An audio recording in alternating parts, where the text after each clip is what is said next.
Ji, welcome students. This is business आपकी math की class है। ये BCOC 134 आपका बिजनेस मैथमेटिक्स का सब्जेक्ट है और आपकी क्लास है। तो अभी तक हमने पिछले क्लास में आपने पढ़ा होगा, हम जो सब्जेक्ट पढ़ रहे हैं वो क्या है, वो मैट्रिक्स एंड डिटरमिनेंट का चैप्टर है।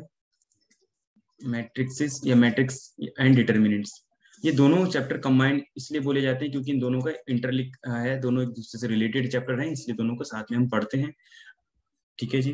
तो अभी हम इसमें जो हम पढ़ने वाले हैं मैट्रिक्स एंड डिटरमिनेंट में, हमने मैट्रिक्स को समझ लिया है। अगर आप हमारी प्रीवियस वीडियो देखेंगे, जिनको भी डाउट आता है तो आप पूछ सकते हैं हमसे, और आप हमारी प्रीवियस वीडियो भी देख सकते हैं।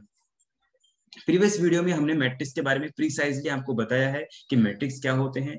मैट्रिक्स के बारे में सारी चीजें आपने समझाई गई है हमने पीछे कि, और उसके बारे में ये भी बताया हमने कि दो मैट्रिक्स कैसे एडिशन होते हैं, दो मैट्रिक्स का सब्ट्रैक्शन कैसे हो सकता है, दो मैट्रिक्स को हम कैसे मल्टीप्लाई करते हैं, ये भी हमने अपनी प्रीवियस वीडियो में समझाया है।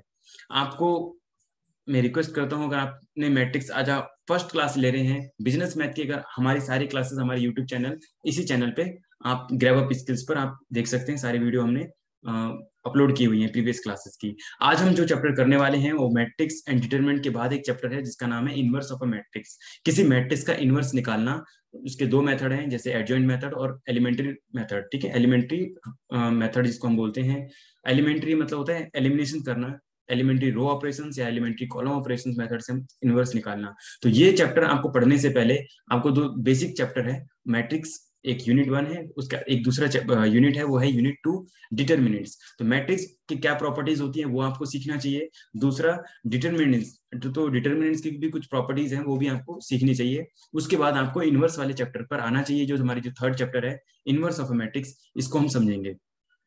जी। तो अभी हमने जैसे इसमें ऑब्जेक्टिव्स हमने क्या क्या चैप्टर का है वो आपने देखा कि concept of inverse of a matrix क्या होता है उसको हमने समझना है। फिर आगे हम देखेंगे इस चैप्टर में क्या क्या पार्ट आता है सिलेबस का, वो भी हम इसमें कवर करेंगे।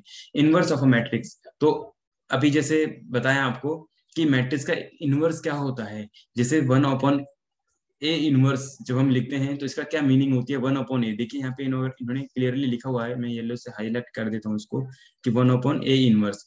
1/A इसका मतलब क्या होता है, ए इनवर्स होता है। ठीक है, 1/A किसी का नॉर्मल, हम मैट्रिक्स भी आपने देखा होगा, तो उसमें अपने इनवर्स जब हम किसी नंबर्स का करते हैं तो 1/, हम न्यूमरेटर को डिनोमिनेटर में लिख देते हैं या रेसिप्रोकल हम कर देते हैं किसी नंबर्स का, तो भी हम कहते थे कि इसका इनवर्स है। न्यूमरेटर एंड डिनोमिनेटर को इन्वर्स करने पर रेसिप्रोकल, जैसे इन्होंने यहाँ पे लिखा है कि रेसिप्रोकल कर देते हैं। तो सर्च सिमिलरली अगर मैट्रिक्स का इन्वर्स करते हैं तो मैट्रिक्स का इन्वर्स कैसे करेंगे, तो वो 1/, हम लिख करके इसको इन्वर्स कर सकते हैं। ठीक है जी। इसके साथ हम आगे अपने सिलेबस में हम आएंगे तो हम आइडेंटिटी मैट्रिक्स, हम आइडेंटिटी मैट्रिक्स हम बोलते थे कि ए को ए इनवर्स से जब हम मल्टीप्लाई करते हैं, दो मैट्रिक्स का मल्टीप्लीकेशन अगर आइडेंटिकल आई आता है तो हम बोलते थे कि जो दोनों में से एक मैट्रिक्स दूसरे मैट्रिक्स का इनवर्स है। ये हम बात हमने सीखी थी। और इन आइडेंटिकल मैट्रिक्स को मैं रिपीटेडली कई बार आपको बता चुका हूँ। आइडेंटिकल मैट्रिक्स, ये आई यहाँ पे एक मैट्रिक्स होता है जो किसके इक्वल होता है, वो एक मैट्रिक्स के इक्वल होता है जिसकी वैल्यू क्या होती है, मैट्रिक्स होता है। ये भी डायगोनल मैट्रिक्स होता है, 1 0 0 0 1 0 0 0 1। तो एक आइडेंटिकल मैट्रिक्स होता है, आई इक्वल टू ये होता है। आपको रिपीटेडली कई बार बता चुका हूँ। कई बार ऐसा होता है एग्जाम में आपको पता सब कुछ होता है बट याद नहीं होता, या फिर कोई ऐसी चीज होती है वो एट द टाइम आप उसको रिकॉल नहीं कर पाते, तो मिसअंडरस्टैंडिंग हो सकती है। तो जो भी इस चैप्टर को फर्स्ट टाइम पढ़ रहे हैं, मैं बहुत बेसिक तरीके से पढ़ा रहा हूँ, और मेरा कोशिश ये है कि जो स्टूडेंट फर्स्ट टाइम भी पढ़ रहे होंगे ना इसको, उनको उन स्टूडेंट को भी बहुत अच्छे से चीज समझ में आ जाए। जी। आगे हम इसमें इनवर्स ऑफ अ मैट्रिक्स, आपको समझ में आ गया कि एक मैट्रिक्स का अगर हम नॉर्मल जैसे नंबर्स में लिखते थे, यहाँ पे 1/A, ए यहाँ पे कोई मैट्रिक्स है, अगर उसको 1/A कर देंगे तो वो हमारा मैट्रिक्स निकल के आएगा। लेकिन यहाँ पे 1/A करने के बाद अगर इसको ए से मल्टीप्लाई करेंगे तो 1 आएगा ना, तो 1 यहाँ पे हम किसके इक्वल मानते हैं, आइडेंटिकल, आई इक्वल टू 1। यहाँ पे अगर नॉर्मल मैथमेटिक्स हम जब भी करोगे तो यहाँ पे आई मतलब होगा एक आइडेंटिकल मैट्रिक्स। ठीक है, अब हम देखेंगे जैसे यहाँ पे find adjoint of the matrix. अभी हम पहला इसमें हम सीखेंगे कि एक एडजॉइंट मेथड से कैसे किसी मैट्रिक्स का इनवर्स निकाला जाता है। तो आपने इसमें एक क्वेश्चन है, इसका हमें इनवर्स निकालना है, और ये शायद एग्जांपल, इससे रिलेटेड एक एग्जांपल हम अपने पिछले क्वेश्चन में भी कर चुके हैं। तो हमें इसका एडजॉइंट निकालना था। तो एडजॉइंट कैसे निकलता है, जैसे हमने माइनस निकालना सीखा था, अगर आपने किया होगा, तो किसी नंबर्स का माइनस निकालना है एक मैट्रिक्स के अंदर, या बात करेंगे तो कितने माइनर्स निकलते हैं, तो जो उनका ऑर्डर होता है, आपने देखा कि मैट्रिक्स के अंदर जितने ऑर्डर होते हैं, ऑर्डर यानी 3 ऑर्डर का है तो 3/3 इंटू 9, तो एक मैट्रिक्स, इस मैट्रिक्स के अंदर हम टोटल माइनर कितने निकलेंगे, तो हम कह सकते हैं इसके अंदर 9 माइनर्स निकलेंगे। तो फिर कोफैक्टर कितने निकलेंगे, तो कोफैक्टर भी 9 निकलेंगे।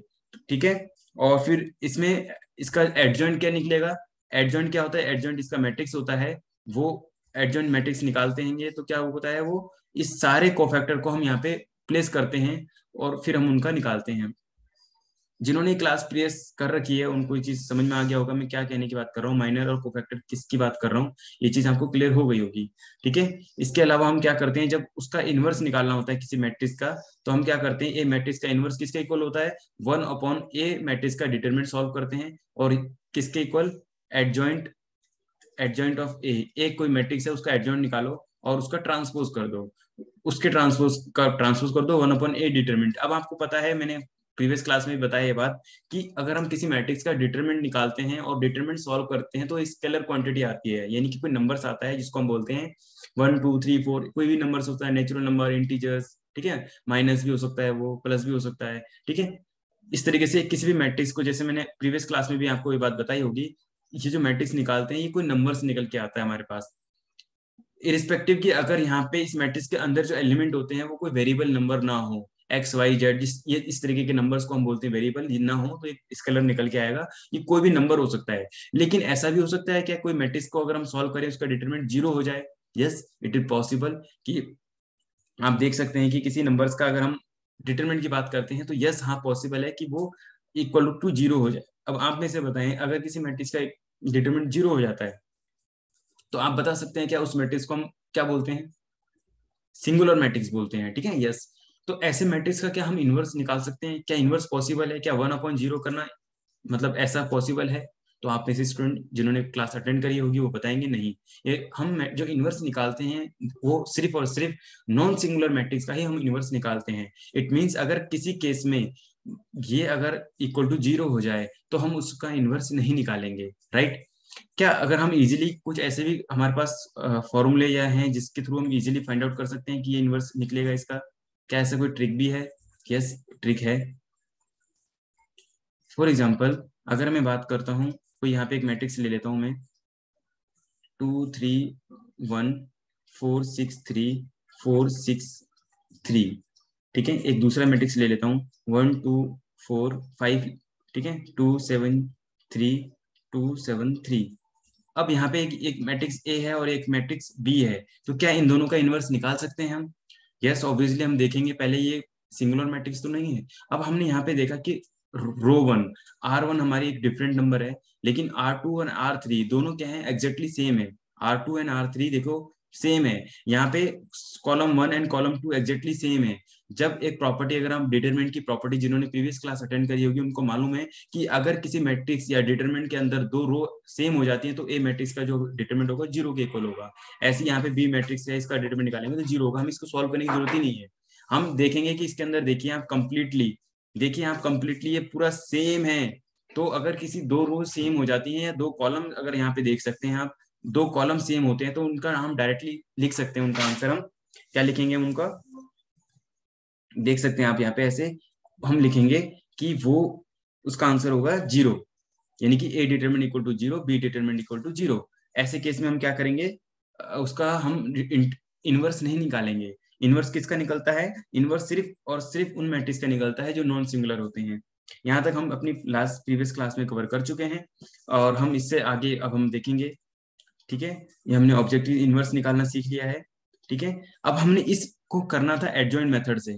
तो एडजॉइंट मेथड से कैसे करेंगे, देखिए यहाँ पे कैपिटल ए लिखा है, किसी भी मैट्रिक्स में अगर हम एलिमेंट लिखते थे तो कैसे लिखते थे मैट्रिक्स के, हम इनवर्स ऐसे A11 A12 A13 B11, sorry A21 A22 A23 A31 A32 और A33,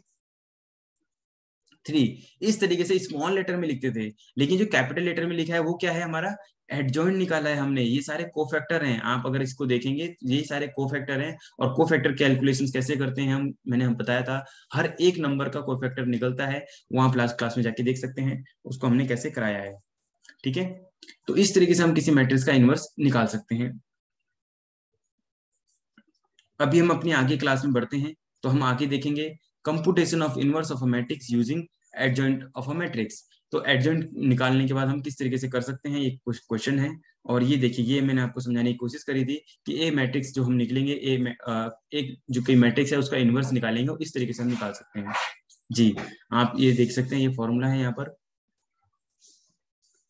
जी जी, ये फॉर्मूला है आपका, A inverse equal to adjoint A और डिटरमिनेंट को हम सॉल्व करना है। और एडजॉइंट ए कैसे निकालते थे वो भी हमने यहाँ पे देख लिया है, आप इसमें अच्छे से देख पा रहे होंगे।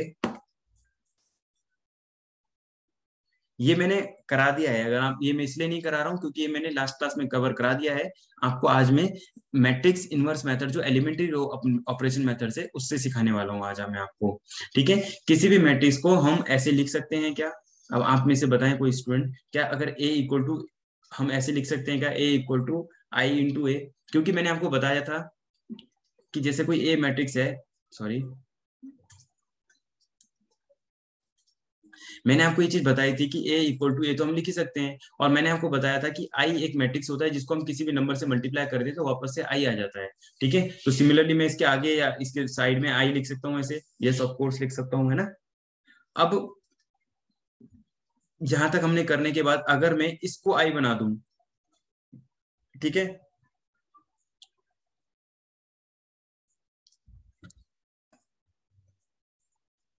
सॉरी, अगर ये एलिमेंट्री ऑपरेशन यहाँ तक हमने किया, और अगर ये इससे मल्टीप्लाई होता है और ये आई आ जाता है, तो बी और ए मल्टीप्लाई में आपको ये दिख रहा होगा।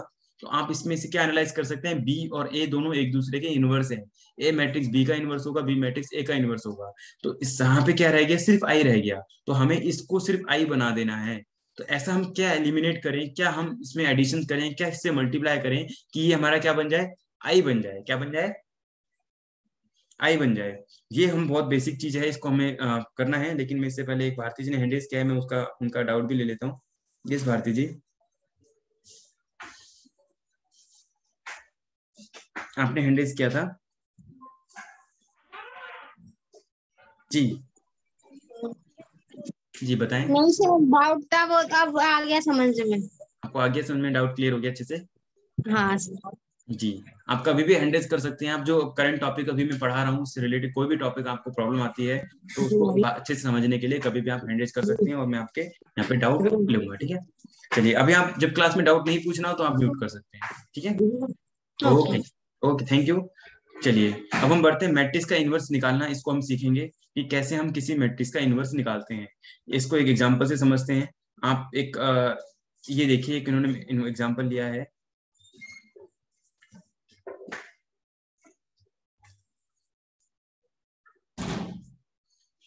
इस तरीके हम ऑपरेशन करते हैं। आपने, अगर मैंने प्रीवियस क्लास में इसलिए बार बार रेफर कर रहा हूँ क्योंकि हमने काफी चीजें प्रीवियस क्लास में सीखी थी, कैसे इंटरचेंज करते हैं ऑफ एनी टू रो, दो रो को कैसे हम इंटरचेंज कर सकते हैं, ये देखिए, है ना। मल्टीप्लीकेशन विद रो कॉलम, ये कुछ प्रॉपर्टीज हैं जो एलिमेंट्री रो ऑपरेशन में हम यूज करेंगे, तभी हम उनका इनवर्स निकाल पाएंगे। तो स्टूडेंट्स, मैं आपको ये बताने की कोशिश कर रहा हूँ कि हम एडजॉइंट मेथड से कैसे कोफैक्टर, माइनर एंड कोफैक्टर से हम एडजॉइंट निकालते हैं किसी मैट्रिक्स का, देन उसका हम ट्रांसपोज करते हैं, और ए डिटरमिनेंट को हम सॉल्व करने का 1/a डिटरमिनेंट एडजॉइंट ए का ट्रांसपोज, इस तरीके से हम इस मेथड से इनवर्स निकालना हम सीख चुके हैं। हमने प्रीवियस क्लास में इस तरीके से मेथड से कर लिया है। आज का हमारा टॉपिक जो है वो एलिमेंट्री ऑपरेशन मेथड से, चाहे वो रो एलिमेंट्री रो ऑपरेशन मेथड या एलिमेंट्री कॉलम ऑपरेशन मेथड, किसी भी मेथड से हम उसको इनवर्स निकालना आज हम सीखेंगे। आज हम एलिमिनेशन मेथड सीखेंगे कि हम कैसे एलिमिनेशन मेथड से भी निकालते हैं। ठीक है, जस्ट एक अलग मेथड है, आंसर तो वही है कि हमें किसी मैट्रिक्स का जो है इनवर्स निकालना है। जी, तो अभी हम इसका इनवर्स निकालेंगे, computing the inverse of using elementary row operation method. तो आप देखिए कि, अच्छा, सबसे इंपॉर्टेंट नोटिस करने वाली बात है कि अगर हम इस मेथड से यूज करते हैं, रो मेथड से यूज करते हैं, तो हम जब तक फाइनल आंसर ना आ जाए तो हम उसको कंटिन्यूस रो के अकॉर्डिंग ही करेंगे। हम चेंज नहीं हो जाएंगे कि तुरंत चेंज होकर फिर हम कॉलम के अकॉर्डिंग करेंगे, वो हमें इसमें नहीं करना है, हमें रो के अकॉर्डिंग ही करना है। चलिए, आइए इस एग्जाम्पल को ले लेते हैं। आप में से मैं स्टूडेंट को बोलूंगा कि आप इस एग्जाम्पल को ले लें, इसको नोट कर लें। ये जो है, आप इसमें, चलो मैं अभी यहाँ पे इसको नोटिस यहीं पे करवाने की कोशिश करता हूँ, इसी की हेल्प से यहीं पे। ठीक है, अलग दूसरे पेज पे ना जाके मैं इसको आपको यहीं पे कराने की, यहीं से हेल्प करता हूँ, फिर आगे हम करेंगे। चलिए, यहाँ पे एक मैट्रिक्स लिखा हुआ है इन्होंने, जी, एक मैट्रिक्स है, फॉर एग्जांपल इसको हम लेट सपोज कर लेते हैं कि एक ए मैट्रिक्स है। आप इसमें देख पा रहे होंगे 1 2 -2 -1 3 0 0 -2 1, ये आपके नंबर्स हैं। ठीक है, अब इसका हमें क्या फाइंड आउट करना है? Find the inverse of the matrix. हमें इस मींस क्या पता करना है? ए इनवर्स पता करना है। तो हम क्या लिखेंगे इसको? ए इक्वल टू ए, ऐसे हम लिख सकते हैं, ए इक्वल टू ए। देन हम क्या लिख सकते हैं? ए इक्वल टू आई इंटू ए या ए इंटू आई। अब हम इसमें क्या एलिमेंट करें, लेफ्ट हैंड साइड और राइट हैंड साइड में हम क्या ऐसा करें कि दोनों, देखिए इन्होंने क्या किया, पहले ए इक्वल टू ए लिखा। ठीक है, मैं इसमें हेल्प से, इसी की हेल्प से समझाने की कोशिश कर रहा हूँ। इन्होंने पहले ए मैट्रिक्स था उसको लिखा, फिर उन्होंने A matrix equal to I into A लिख दिया। अब इसको इन्होंने ए इसलिए लिखा है कि जैसे इस मैट्रिक्स को देखिए, मैंने जो किया वो देखिए, ए इक्वल टू ये है यहाँ पे, इसको देखिए। अब ए इक्वल टू ए, ऑब्वियसली ये लिख सकता हूँ ए इक्वल टू ए। फिर मैं यहाँ पे ए जो है ना, इस ए को लिख सकता हूँ 1 2 -2 -1 3 0, ठीक है, 0 -2 1 इक्वल टू आई मैट्रिक्स क्या होगा आपका? आई तो आपका सेम होगा 1 0 0 0 1 0 0 0 1। अब मैं दोबारा ए मैट्रिक्स जो है ना, ये ए, इसको भी लिखना है, लेकिन ये बार बार चेंज नहीं होगा, कंप्लीटली सेम रहेगा। इसलिए इसको बार बार इन्होंने इसको ए ही रखा रहने दिया, इसलिए हम इसको ए ही लिख देते हैं, क्योंकि बार बार सेम चीज रिपीट होगी, इसमें कोई डिफरेंट चेंजेस तो आने वाले नहीं है, इसलिए बाकी चीज को हम यहाँ पे लिख सकते हैं। ठीक है, इस तरीके से हम इसको सॉल्व करेंगे। अब हम क्या करते हैं, लेफ्ट हैंड साइड और राइट हैंड साइड, याद होगा अगर आपने मैथमेटिक्स किया हो तो मैथमेटिक्स में हम क्या करते थे, अगर हम multiply both side by 2, divide both side by 3, adding 2 on both side, है ना, हम इस तरीके से हम इक्वेशंस हम करते थे, तो हम यहाँ पे कर सकते थे, वही चीज हम यहाँ पे भी कर सकते हैं। हम बहुत सारे मेथड हम यहाँ पे यूज करते थे, तो हम उसको यूज करेंगे।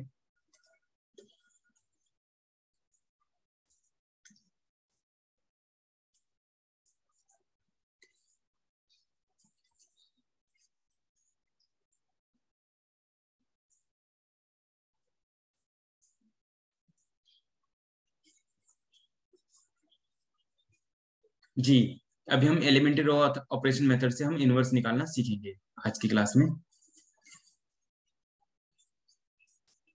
जी, ठीक है, तो अभी हमने इसमें देखा, इन्होंने ये लिखा, ये आपको अच्छे समझ में आया होगा कि इन्होंने कैसे लिखा, इसकी क्या मीनिंग है, ये चीज आपको अच्छे समझ में आ गई होगी कि इन्होंने इसको लिया। जी, तो ये बात आपको समझ में आ गई, इन्होंने ऐसे इसके ए इक्वल टू ऐसे क्यों लिखा। फिर अब हम इसमें वो क्या लगाएंगे, अप्लाई करेंगे R1, जैसे अभी इन्होंने देखिए नेक्स्ट में क्या लिखा है, इन्होंने apply R2 equal to R2 plus R3। अब मैं इसको समझाने की कोशिश कर रहा हूँ आपको कि अप्लाई R2, यानी कि R2 जो होगा वो अब क्या होगा, ये R2 ओरिजिनल जो था, यानी रो था यहाँ पे, आप अगर आप देखेंगे कि R2 में R1 को प्लस कर रहे हैं, क्या कर रहे हैं, प्लस कर रहे हैं, वो मैं आपको समझाने की कोशिश कर रहा हूँ। ये देखिए आपकी रो 1 है ना, और इसके नीचे क्या है, वो आपकी रो 2 है। ये आपको क्लियरली समझ में आया, रो 1 एंड रो 2 समझ में आया अच्छे से? आप समझिए इसको, ये आपकी रो 1 है, ठीक है, और ये आपकी रो 2 है। राइट हैंड साइड में देखिए, ये रो 1 है और ये रो 2 है। तो डिटरमिनेंट की जो प्रॉपर्टी हम उसको यूज करेंगे, और हम क्या करेंगे कि R1 जो होगा वो एक्सटेंड इक्वल टू होगा R1 प्लस R2, यानी कि R1 और R2 में हम दोनों में कोई चीज नंबर प्लस करेंगे। सॉरी, R2 में प्लस कर रहे हैं, क्यों, अब क्यों कर रहे हैं वो भी हम धीरे धीरे इसको समझेंगे कैसे करेंगे एक्चुअली। सॉरी, मेरा ये विजिबल नहीं होगा, मैं आप लोगों को नहीं देख पाऊंगा, ना ही मैं आपको अनम्यूट कर पाऊंगा। तो अब जब तक क्लास है अभी तक हम इसको अच्छे से समझेंगे। तो R1 आपका जो R2 equal to R1 plus R2, इसको समझने की कोशिश करेंगे अभी हम, सिर्फ इसको अप्लाई। अब ये क्यों किया, पहले तो ये समझना है हमने करना क्या है ये सब। या तो आप क्लास को अच्छे से इसको एंड तक जाइए, तब आपको समझ में आएगा क्यों किया है इसके लिए वो ये चाहते हैं कि इस वाले मैट्रिक्स को ध्यान से देखिए, लेफ्ट हैंड साइड को आई के इक्वल बनाना चाहते हैं। और आई क्या होता है वो मैंने आपको बता दिया था, 1 0 0 0 1 0 0 0 1। तो वो इस मैट्रिक्स को आई बनाना चाहते हैं, और यहाँ पे जो मैट्रिक्स आएगा ना वो ऑटोमेटिक ए इनवर्स होगा। क्यों? क्योंकि I equal to A inverse multiply जो भी यहाँ पे मैट्रिक्स होगा, ये क्या होता है, आई के इक्वल होता है। अगर वो इसको यहाँ आई बना दे तो इसको हम ऑटोमेटिक ए इनवर्स ही बोलेंगे। ठीक है, ये बात आपको समझ में आ गई, ये अच्छे समझ में आ गई होगी आपको बात। नहीं तो अभी आप क्लास कीजिए आगे, आगे इसको हम जब कंटिन्यू करेंगे तो आपको समझ में आएगा कि हमने इसको कैसे किया और क्यों किया। ये चीज और अच्छे से आपको समझ में आएगी। जी, तो अभी आपने पहला अप्लाई किया R2 equal to R1 plus R2, R1 plus R2, यानी कि अब R2 जो होगा नेक्स्ट, हम अगर हम नया लिखें दोबारा यहाँ पे इसी चीज को दोबारा लिखें, तो अब R1 तो सेम है। देखो कौन सी चीज सेम नहीं है, हम एक टाइम पे क्या करेंगे, एक ही अप्लाई करेंगे, एक ही प्रॉपर्टी को अप्लाई करेंगे। यानी कि R2 में अप्लाई किया है कोई चीज तो R1 हमारा सेम रहेगा, 1 2 - 2 ये सेम रहेगा। R3 भी सेम रहेगा, R1 हमारा सेम है, R2 भी हमारा सेम है। R2 क्या है, 0 - 2, और ये हमारा 1 है क्या, ठीक है। ये हमारा लेफ्ट हैंड साइड हो गया। तो जो हम लेफ्ट हैंड साइड यूज कर रहे हैं वही हम राइट हैंड साइड भी यूज करते हैं, ठीक है। तो राइट हैंड साइड भी क्या है, R1 हमारा सेम है 1 0 0, और R3 भी हमारा सेम है 0 0 1। लेकिन जो चेंजेस है वो कहाँ पे आएगा, R2 में। तो R2 में क्या आएगा, R1 को प्लस करने के बाद लिखना है। यानी कि जो ये जो आपकी रो, सॉरी ये जो आपकी रो है, रो 2 है, इसको हमने चेंज करना है। कैसे चेंज करना है, उसमें हम रो R1 को प्लस करके लिखेंगे, ठीक है जी। आप इसमें देख सकते हैं हम कैसे लिखेंगे। अगर -1 में 1 प्लस होगा तो क्या हो जाएगा जी, 0 हो जाएगा, राइट।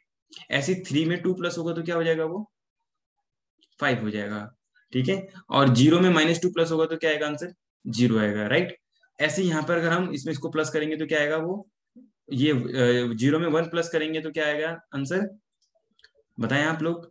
0 में 1 प्लस करने के बाद, 0 में 1 प्लस करेंगे तो 1 हो जाएगा, और फिर 1 में 0 प्लस करेंगे तो 1 ही रहेगा, और 0 में 0 ऐड करने के बाद तो 0 ही रहेगा। तो ये हमने आर अप्लाई कर लिया, एक प्रॉपर्टी अप्लाई कर ली, R2 इक्वल टू ये। अब सेकंड चीज क्या है, देखिए इसके नीचे 0 पहले से है, अदरवाइज अगर नहीं होता तो हम इसमें यहाँ पे 0 बनाने की कोशिश करते हैं। अब हम क्या करेंगे, यहाँ पे 1 बनाएंगे। क्या बनाएंगे हम, यहाँ जो 5 है इसको 1 बनाना है। हम कैसे करते हैं ये भी आपको धीरे धीरे इसकी चीज पता लगेगी।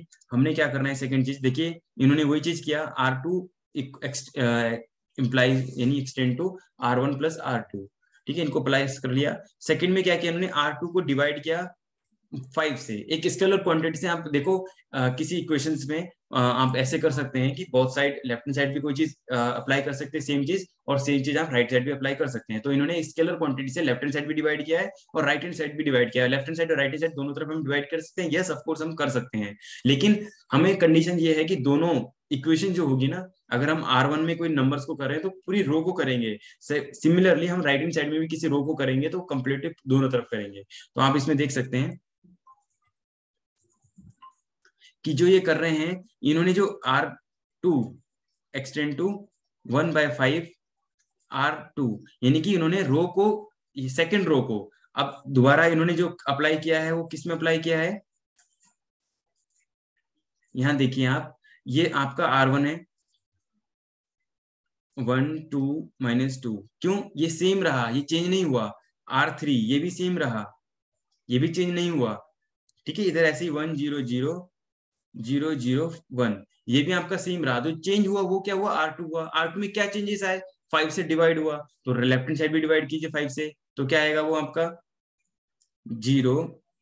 देखिए यहाँ पे 5 था, ऊपर इसको देखिए, इस पे हम अप्लाई करने के बाद आया है। ये जो आप देख रहे हैं ना, ये अप्लाई करने के बाद आया, ये देखिए ये क्या था आपका 1, ये था 0, 0 को 5 से डिवाइड करेंगे तो 0 ही आएगा, यानी कि 1/5 से मल्टीप्लाई कर रहे हैं हम। ऐसी 5 को 5 से डिवाइड करेंगे तो क्या आ जाएगा, 1 आ जाएगा। अब क्यों आया, क्योंकि यहाँ पे इनको 1 बनाना था। इस पूरे को आइडेंटिकल मैट्रिक्स बनाना चाहते हैं, इसलिए ऐसा इन्होंने किया। आपके माइंड में क्वेश्चन ये आएगा कि ऐसा कर क्यों रहे हैं। तो देखिए इन्होंने जैसे यहाँ पे 1 बनाया, 0 0 इनको बना चुके हैं। अब फिर डायगोनल मैट्रिक्स को 1 बनाना होता है, 5 को इन्होंने 5 से डिवाइड किया तो 1 आ गया। अब यहाँ पे क्या करना है, इसको भी 5 से डिवाइड करेंगे तो क्या आएगा, -2/5 आ गया। यहाँ तक क्लियर है आपको। फिर इधर भी हमें सेम चीज करनी है, तो 1/5 आ जाएगा इधर, और इसको भी 5 से डिवाइड करेंगे तो 1/5 आ जाएगा, और यहाँ पे क्या आएगा आपका 0 आ जाएगा, ठीक है। यहाँ तक आपको समझ में आया, आई होप ये आपको अच्छे समझ में आया होगा। किसी को डाउट है तो मैं पीछे देख लेता हूँ बीच बीच में, कि आपको कोई अगर डाउट है तो मैं आपको उसको भी सॉल्व कर लूँ। जी, अच्छा आपको शो नहीं हो रहा पिक्चर्स, तो वो भी आप बता सकते हैं। मैं अगर आपको विजिबल नहीं है तो उसके लिए भी आप बता सकते हैं, मैं उसको थोड़ा विजिबल कर लूँ। जी, ये आप तो यहाँ तक आपको चीज समझ में आ गई होगी।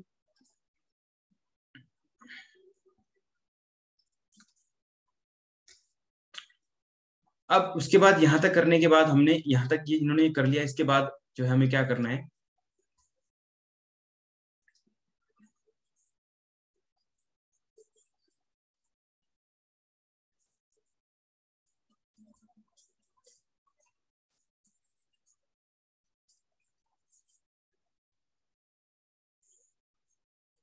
हमने यहाँ तक पहुंच गए हैं।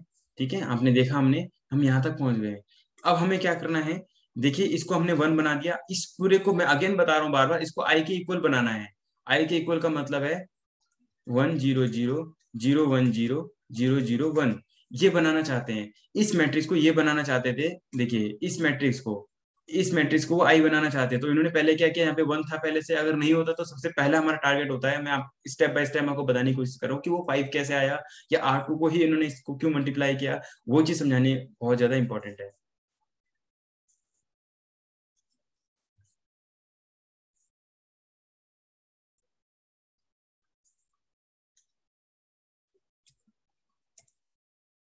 तो वो जो ज्यादा इंपॉर्टेंट चीज है उसको भी हम समझ लेते हैं और कर लेते हैं।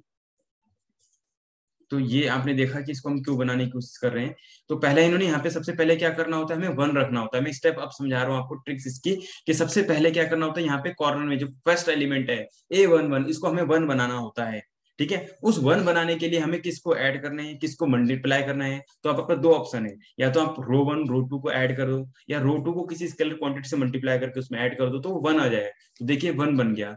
लेकिन इस क्वेश्चन में, हमारे इस गिवन क्वेश्चन में वन यहाँ पे कॉर्नर में पहले से बना हुआ है, और नीचे देखिए एक एलिमेंट ये जीरो भी बना हुआ है। आप अगर देखेंगे क्वेश्चंस को उठा के, अगर आप ध्यान से देखेंगे, ये देखिए आपका क्वेश्चन है, देखिए यहाँ पे वन बना हुआ है पहले से, यहाँ पे जीरो बना हुआ है। देख रहे हैं कि नहीं देख रहे हैं। आपने रो मेथड करना है, तो रो को जब अप्लाई करेंगे तो आपको उसको आई बनाना होता है। तो हम क्या देखेंगे, हम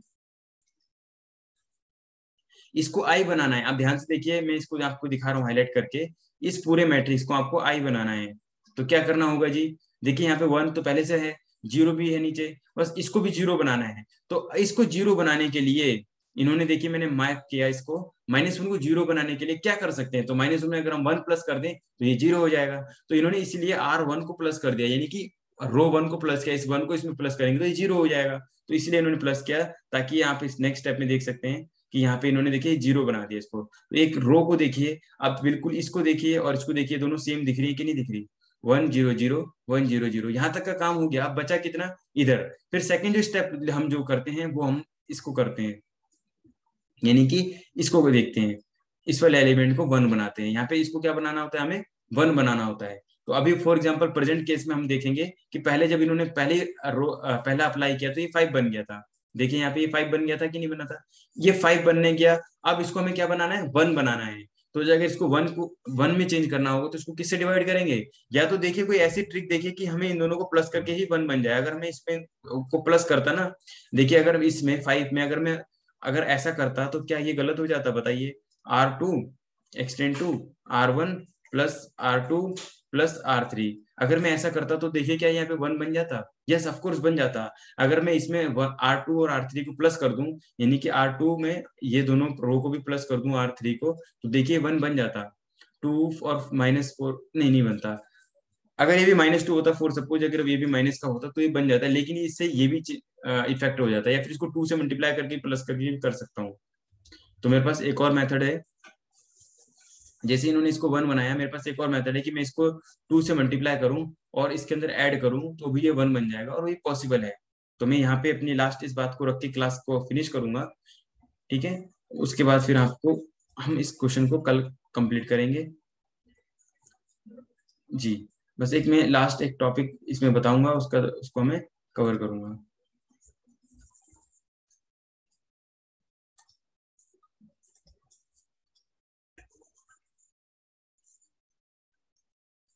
जी, अभी जैसे इन्होंने ये किया है, मैं इसमें एक और चीज नया ऐड करके, मैं इसमें ऐसा भी कर सकता हूँ क्या, R2 extend two implies R2 plus में कितना 2R3, क्या मैं ऐसा कर सकता हूँ, यानी कि R3 को एक स्केलर क्वांटिटी से मल्टीप्लाई करके इसमें ऐड करना चाहता हूँ, क्या ये पॉसिबल है, बताएं आप लोग। जी, यस पॉसिबल है। तो मैं क्या कर सकता हूँ इसको, यानी कि 1 2 -2 0 5, देखिए सॉरी 0 -2 और 1, ये आपके दो सेम रहेंगे, यानी कि आपका ये चेंज रहेगा। हम जो अप्लाई कर रहे हैं वो सेकंड रो में कर रहे हैं, तो राइट हैंड साइड भी जिसे हमने लेफ्ट हैंड साइड में जो चेंजेस किए, राइट हैंड साइड भी में भी हमें 0 0 1 रखना है। अब R2 को हमें 2 से मल्टीप्लाई करना है, तो इसको अगर हम R3 को 2 से मल्टीप्लाई करना है, इसको 2 से मल्टीप्लाई करना है और इसमें ऐड करना है, ऐसे इसको भी 2 से मल्टीप्लाई करना है। जो आप राइट हैंड साइड करोगे वो भी वही आपको लेफ्ट हैंड साइड भी करना होगा। अब आप जीरो को, इसको R3 को 2 से मल्टीप्लाई कीजिए, जीरो को 2 से करेंगे तो क्या हो जाएगा बताएं आप, जीरो ही हो जाएगा, इसमें ऐड करेंगे। ऐसे ही अगर आप इसमें करेंगे -2 में 2 से मल्टीप्लाई करेंगे 4, और फिर इसमें ऐड करेंगे तो क्या हो जाएगा, वो 1 हो जाएगा। फिर ऐसे इसमें 2 से मल्टीप्लाई करेंगे तो 2, और फिर इसमें प्लस करेंगे तो कितना हो जाएगा, वो 0 हो जाएगा। हो गया एक साथ दो काम। ये देखिए, इसको हमने लगाने के बाद ये आया, इसको हम इस मेथड से भी सॉल्व कर सकते हैं। आज की क्लास हम यहाँ रखते हैं, उसके बाद इसको हम कल की क्लास में कंटिन्यू करेंगे, और हम इसमें भी देख के बता सकते हैं। जैसे अगर मैं ये वाला स्टेप करता तो एक साथ ये 0 हो जाएगा, ये 1 हो जाएगा, ये 0 हो जाएगा। तो ये भी एक हमारा एक मेथड से हम इसको ऐसे भी इसको कर सकते हैं। Thank you everyone for joining this class. Stay tune, आप हमारी बाकी क्लास के लिए पिछले पुरानी वीडियो भी देख सकते हैं, और आगे हम इसको कंटिन्यू करेंगे।